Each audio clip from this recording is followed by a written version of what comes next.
Hi, I'm Dave Hopkins. I'm the Managing Director of the Timber Trade Federation in the UK. I'm now going to walk you through an online CPD module accredited by RIBA about sustainable timber procurement. The timber industry has always had a very strong sense of responsibility towards the forests that produce our goods.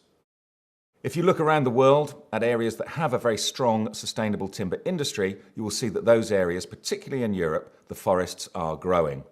But this is only true if we maintain a very strict sense of discipline over the sustainable timber procurement policies that we have and that we implement.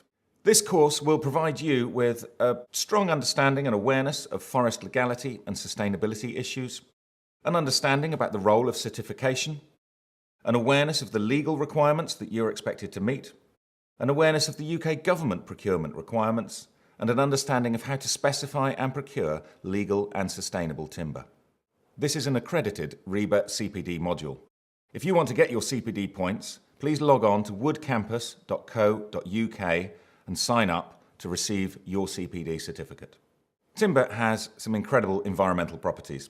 From a sustainability point of view, it outstrips virtually all other competitive materials in the building sector. It's renewable, it's low carbon, and it has incredible life cycle assessment properties. You can see timber is a renewable resource. That means we replant the trees that we take from the forest. Over 90% of the timber used in UK now comes from Europe, where more trees are grown than are harvested. Timber is an inherently low carbon material. Trees absorb carbon dioxide as they grow, storing it as wood. Timber products can save over a ton of carbon dioxide per cubic metre when used instead of building materials such as concrete or brick. Timber has an incredibly low impact on the environment. It takes very little more than sunlight and water to grow a tree with no inputs of polluting chemicals. It takes very little energy then to produce timber goods of an equal building performance value to other materials. To see a full range of the life cycle impacts of timber products, please log on to woodforgood.com and see our life cycle database.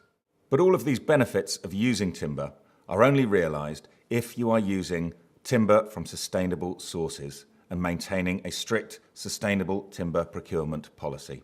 That's what this course is about. For a better explanation of seeing the benefits of timber in construction, please look at this video of architect Andrew Waugh explaining why he has moved to only using timber in all of his projects. Hi, I'm Andrew Waugh from Waugh Thistleton Architects. We do a lot of work in timber construction in our practice. Two real issues that are facing humanity globally are climate change, global warming, and population. 7 billion people, twice what it was when I was born. The only solution for that increasing population is to build denser, compact cities with tall buildings, and those buildings need to be built from timber. Trees, as they grow, they store carbon dioxide. They're storing the carbon dioxide, they're storing the carbon within the body of the timber. So they're soaking up carbon dioxide from the atmosphere, releasing oxygen into the atmosphere, and storing carbon. And then when we cut down these trees and we use these trees in our buildings, these trees are an active carbon store. A cubic metre of timber stores a ton of carbon dioxide. Concrete is the 20th century. The century before it was all about steel. It was the Eiffel Tower, it was the Chicago skyscrapers. And you can see how that technology then moved into concrete at the beginning of the 20th century, and how now what we're doing here is taking timber into the 21st century. The temperate forests that we have at the moment, whether they're in North America, in Canada, Scandinavia, they're all growing, they're increasing in size at the moment. So we have this fantastic, replenishable, natural resource that we can use to build our buildings with, to build our cities with. There are, of course, numerous benefits to implementing a sustainable timber procurement policy. It's not just about the trees, it's not just about the forests, it's about the benefits to your business. We've listed some of those on screen. We hope that the rest of this module will talk you through some of those benefits and how you can make use of them. Of course, the main reason for implementing a sustainable timber procurement policy is to make sure that we play our part in maintaining forest cover here and around the world. This is the second section of our CPD about forest legality and sustainability. Of course, all of us remember the big news about deforestation in the 1980s. Many people now are asking, is deforestation still an issue? Is illegal timber still a threat? And what is sustainable forest management? If we look at deforestation, you can see it's a major global problem. The United Nations estimates that roughly 7 million hectares of tropical forest are lost each year. This is an area over 4 times the size of Wales. When we look at the reasons why, you can see that agriculture is the most significant driver of global deforestation. As our graph shows, deforestation is still a problem, mainly though confined to tropical areas. If you look over the years, deforestation has been a major driver in tropical forests, whereas in temperate areas the forests have actually been growing, particularly in Europe and North America. There is a threat that this illegally felled timber can make its way into our timber supply chains in Europe, in the UK and elsewhere in the world. But that threat can be removed by following sustainable timber procurement procedures. When we look at sustainable forest management and ask what that actually means, we can see from the screen here that it aims to address deforestation, forest degradation, and increase benefits to the people and the economies and the environments in which they operate. It should be socially beneficial, providing decent employment, decent living wages, and health and safety equipment for all those working within it. It needs to be environmentally viable, providing carbon sequestration as well as wider ecosystem services for the people and the forests around. It needs to be economically viable, providing income generation and sufficient returns to be able to invest in future production, future generations of people and forests. So we can see that illegal logging is still a major problem and a major threat to the world's forests. This diagram shows the proportion of the world's timber trade that the WWF estimates comes from illegal sources. It poses a huge problem to the people and the wildlife that depend on those forests for their livelihood. If this is so, why is it still traded? One of the main problems is that many countries lack the appropriate policies, the legislation, the institutional frameworks and the legal incentives to promote sustainable forest management. Other land uses such as agriculture, mining, can appear more attractive in the short term, can provide more and quicker returns for the people living there. The Timber Trade Federation is working with the Department for International Development to share best practice and promote governance in developing countries around the world. Ultimately, our aim is to move towards a system of valuing the forests for the goods that they can produce. We want to introduce sustainable forest management to achieve long-term value from the forests. Valuing them for their timber means greater investment in replanting and sustainability. Certification schemes, which is one of the areas we're going to be addressing in this module, aim to make it easier to procure legal and sustainable timber. Ultimately, a forest that pays is a forest that stays. Supporting sustainable timber trade can lead to far greater investment in forest management and greater growth of the world's forests. That's why sustainable timber procurement policies are so important. How much of the world's forests are actually managed sustainably? The great majority of forests in Europe, Canada and North America are managed sustainably and provide the bulk of the goods for the UK market. But many forests, as we've seen earlier, are shrinking, especially in the tropics. How do you know that the products you're buying have come from a sustainable source? Well, worldwide, there are a number of forest certification schemes operating. They help to encourage sustainable forest management. The most recent development has been in something called FLEGT, a process we're going to learn about later in this module. But the most visible means for specifiers and consumers to identify products from sustainable sources is through the use of mainstream certification schemes. This graph shows the area of forest covered by the two main certification schemes, PEFC and FSC, in each of the continents around the world. So moving on to the third section of this module, certification. Certification schemes play a key role in identifying sustainable timber products. But what is certification? What schemes exist? What are recognised by the UK government procurement rules? And what are the principles behind each of these main schemes? Certification is essentially a process that results in a written statement or a certificate that shows the origin of the wood coming from a sustainably managed source. There are two forms of certification. One to cover forest management, to prove that the forest itself has been managed in a sustainable manner and according to sustainable criteria. The second form is a chain of custody certification. This covers the goods on leaving the forest through every step of the supply chain until they enter the market. Having those certificates in place means that your customers, your buyers, can easily identify the fact that their goods come from legal and sustainable sources. In turn, this means that you can better manage the risk in your supply chains, and you can show your customers, your project partners, that you have managed those risks on their behalf.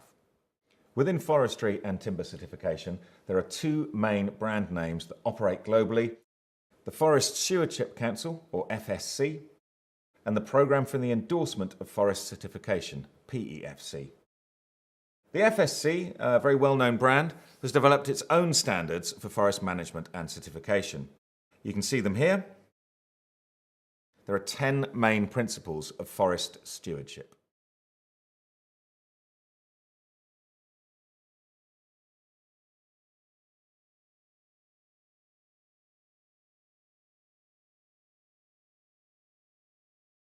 PEFC works by endorsing national forest certification schemes and then judging them against its own standards. To see what those standards are, we can click here.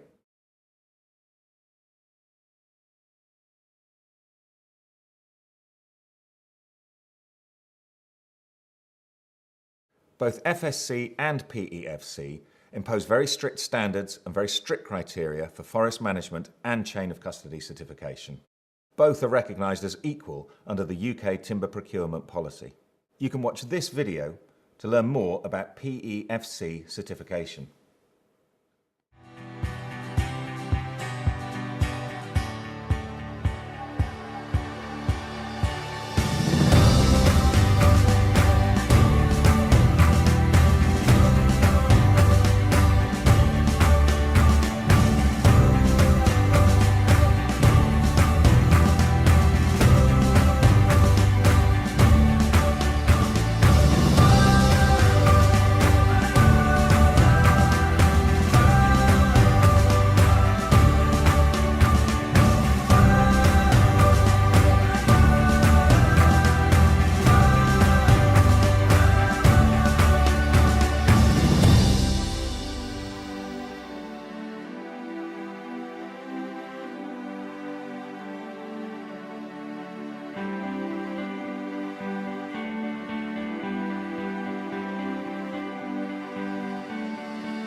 What is chain of custody certification?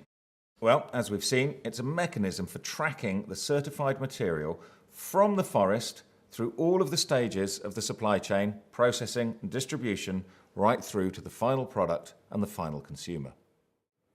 So why do we need chain of custody certification? Well, once a product has left the forest, it can go through many different stages before it reaches its final customer.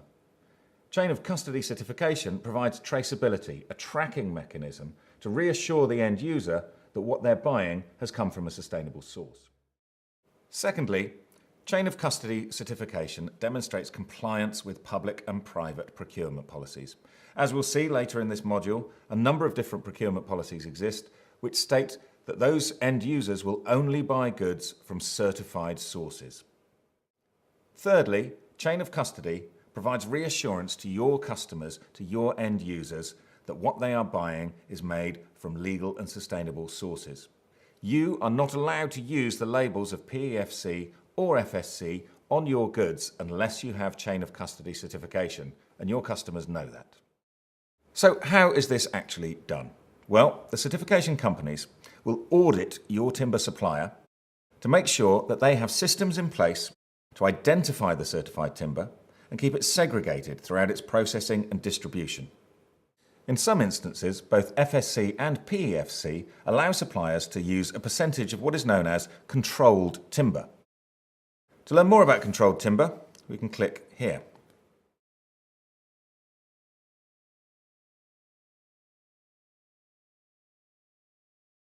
What are the three main types of chain of custody certification?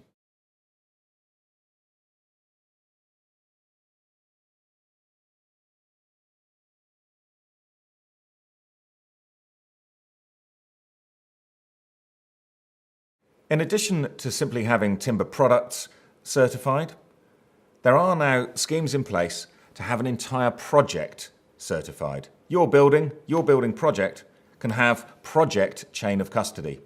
To learn more about FSC project chain of custody, we can watch this video.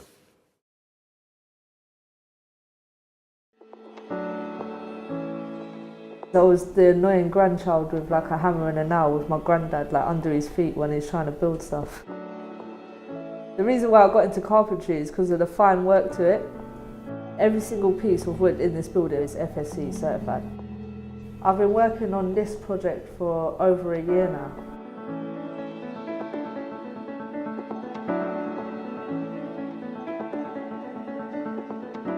We're on site at 5 Broadgate, which is located in the Broadgate estate to the north of the City of London and sits on a doorstep of Liverpool Street Station. 5 Broadgate will provide 700,000 square feet of Grade A office space.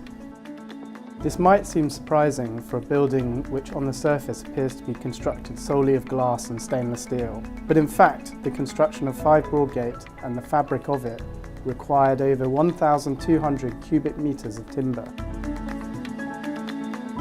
Every single wooden element has FSC certification and is thus traceable and responsibly sourced. That's 100% of the timber in the building. And I'm pleased to say that the building has achieved BREEAM Excellent. On our larger projects, we aim to achieve FSC project certification. The additional level of assurance that this provides us underpins our sustainability goals and ensures that we meet the highest standards possible.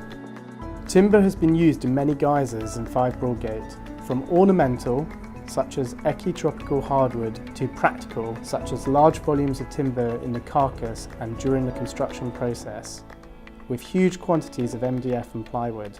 Every single plank, board and panel is FSC certified. All the companies who have taken part in this project, including ourselves, Make, Mace and the trade contractors, strongly believe that using responsibly sourced timber is not a novelty. It has benefits in terms of the ethical, social, environmental and economic activity. Projects such as this are a real example around the world. The UK is a world lead when it comes to project certification, with more than half the projects to date being in the UK. So this is an example not just to UK companies, but to companies around the world that this can be done at such a great scale. The way FSC certification works, every link in the supply chain from the forest through the sawmill to the manufacturer needs to be independently audited for the chain of custody to be intact. People tend to think about FSC being an environmental label. They're not surprised that trees that are harvested might be replaced or allowed to regenerate naturally, that rare plants and animals are protected. What's less well known is the social aspect of FSC. For a forest to be FSC certified, the forest owner must use local workers, they must provide health and safety equipment, pay a decent wage, and often enhance the local community. We always encourage people to look for the logo when they're shopping. This takes it to a whole new level with the choices you can make. What's really great about this project is that Mace and British Land saw FSC not just as a nice to have, but as a must. And that again is a great example to other companies. It's great for workers in this country as well as the countries where the wood actually comes from. I know the timber which I'm using comes from a forest that's going to stay as a forest.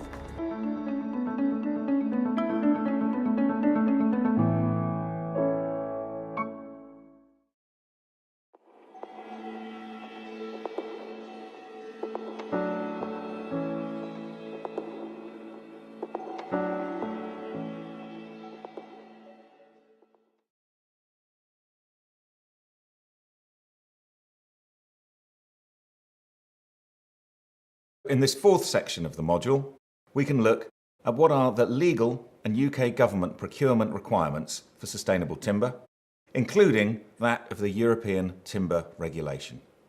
The main legal requirement acting on the entire timber sector is the European Timber Regulation. The European Timber Regulation was brought in 2013 with the intention of stamping out illegal logging and illegally harvested material from entering the European supply chain. It places an obligation on all importers and traders to rely on systems of due diligence in order to risk assess the products that they are buying. The European Timber Regulation applies to all timber being traded in the European market. That includes goods being placed on the market from European sawmills and those goods being imported from outside of Europe. The main players in the market who have to do the most to comply with the European Timber Regulation are what are known as operators.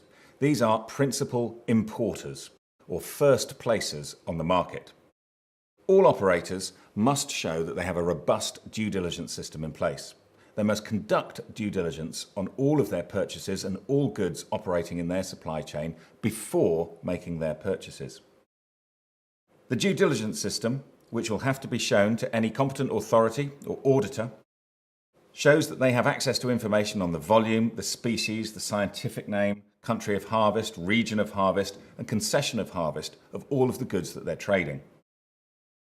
It shows that they've got the name and the contact details of all the suppliers, that they have complied with all the applicable forest legislation in the country of harvest. It shows that they've done a risk assessment on all of the information that they're presenting. It shows that where they have identified a risk within their supply chain, they have put risk mitigation measures in place. In short, all operators must prove that their products have a negligible risk. If you're merely trading timber products within the EU, the restrictions from the European Timber Regulation are far less onerous. If you're a trader buying or selling timber products in the EU, you have to be able to identify who you've bought the timber products from and who you are selling those timber products to. That information has to be kept on record for at least 5 years and be provided for checks if you're audited by the competent authority in your country. If you're an architect or a specifier, you should be making sure that you only buy timber from companies that have a very robust due diligence process in place, such as members of the Timber Trade Federation. All Timber Trade Federation members are required to have a due diligence process in place called the Responsible Purchasing Process. This has been designed in line with the needs of the European Timber Regulation. The UK has, of course, voted to leave the European Union. However, we haven't voted to leave the European Timber Regulation. It remains part of the law in the UK, and the Timber Trade Federation is lobbying hard to make sure that we keep the European Timber Regulation here. It's a flexible piece of business regulation that allows us to control our supply chains and make sure that the goods that you buy come from risk-managed, legal and sustainable sources only. You can learn more about the European Timber Regulation by looking at www.gov.uk or clicking through on the links from this module on the woodcampus.co.uk website. Now we move on from the legal requirements of the European Timber Regulation to the requirements of the UK government's procurement policy. The UK was one of the first countries to introduce a timber procurement policy. It's something for which we should be rightly proud. The timber procurement policy is mandatory for all central government departments, for the executive agencies of the government, and for non-departmental public bodies. Other organisations, such as universities and local authorities, have also been encouraged to take up the timber procurement policy. And it's also formed the basis of many of the policies that have now been adopted by larger contractors, house builders, and other big players in the market. All of the devolved administrations have similar policies in place.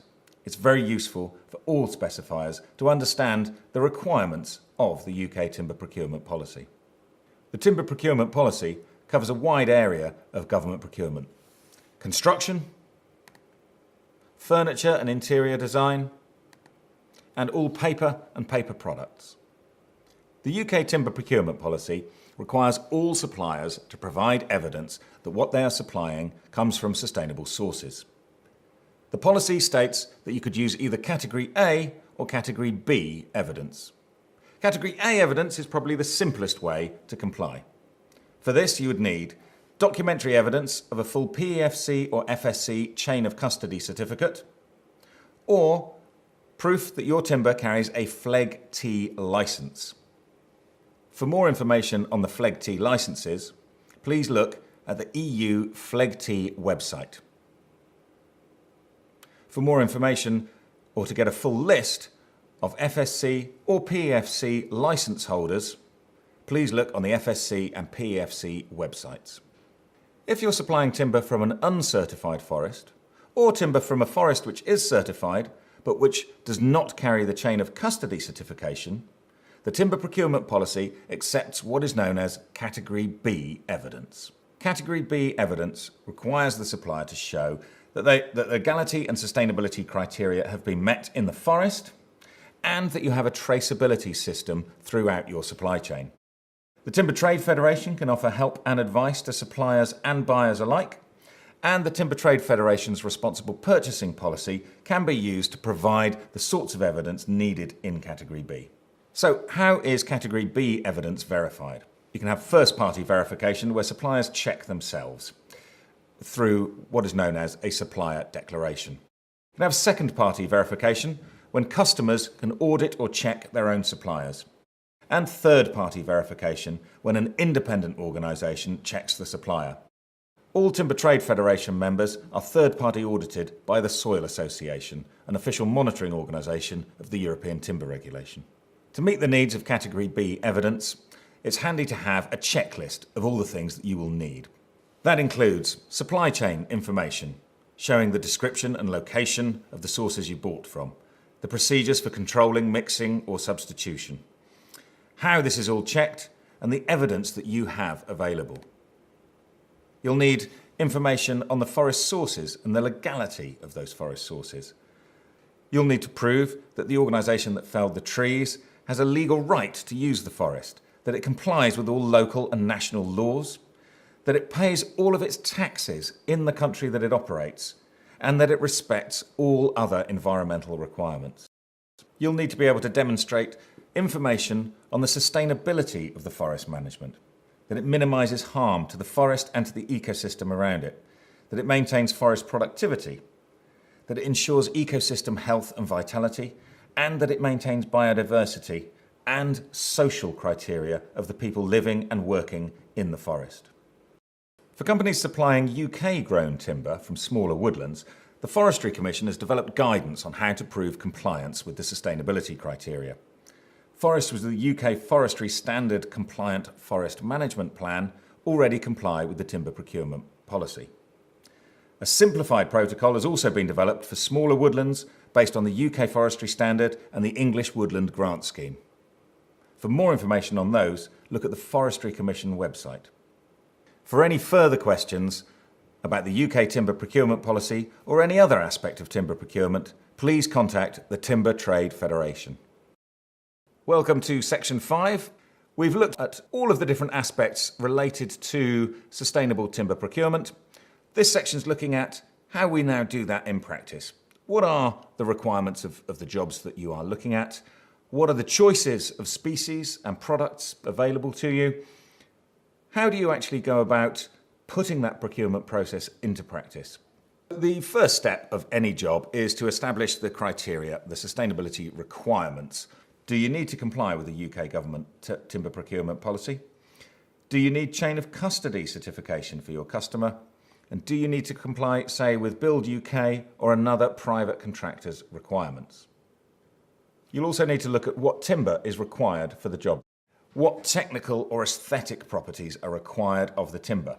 And could you use alternative timber products or species to meet that sustainable sourcing requirement? It may be that a technical manual will guide you towards a particular tropical species for any particular job.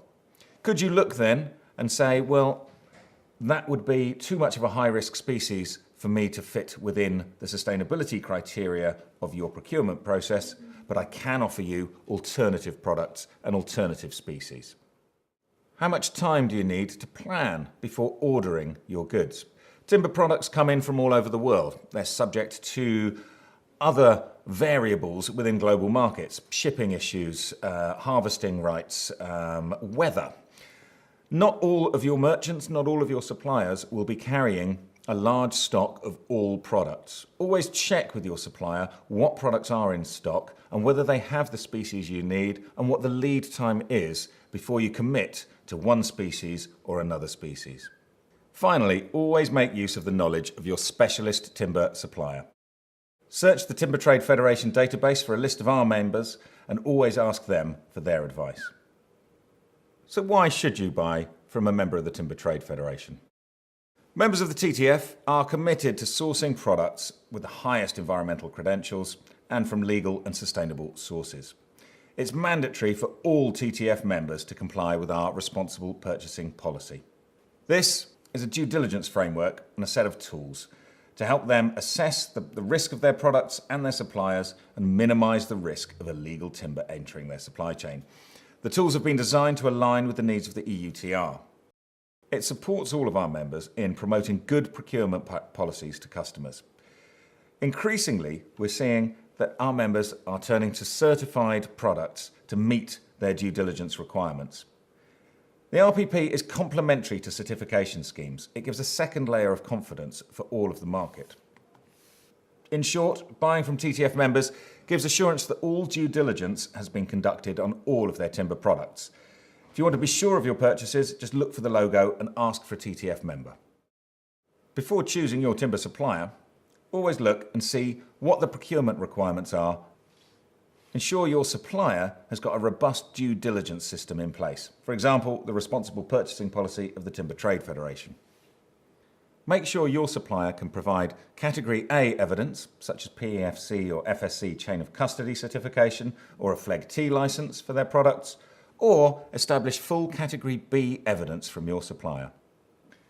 Make sure that you have copies of all the relevant paperwork in your possession. If you're working on a very large project, why not talk to FSC or PEFC about getting full chain of custody project certification? For other projects, where the client isn't subject to the UK's timber procurement policy, always ensure that full due diligence has been conducted across the entire supply chain in compliance with the European Timber Regulation, and always talk to a member of the Timber Trade Federation or seek specialist advice about your supplies. If you are working on a government project subject to the rules of the timber procurement policy, it's important that all of the wording from that policy is then embedded into your procurement strategies and your procurement proposals that you send out to suppliers. Here are 6 points, copied directly from the government's website, showing you how you can build these 6 points into your contracts.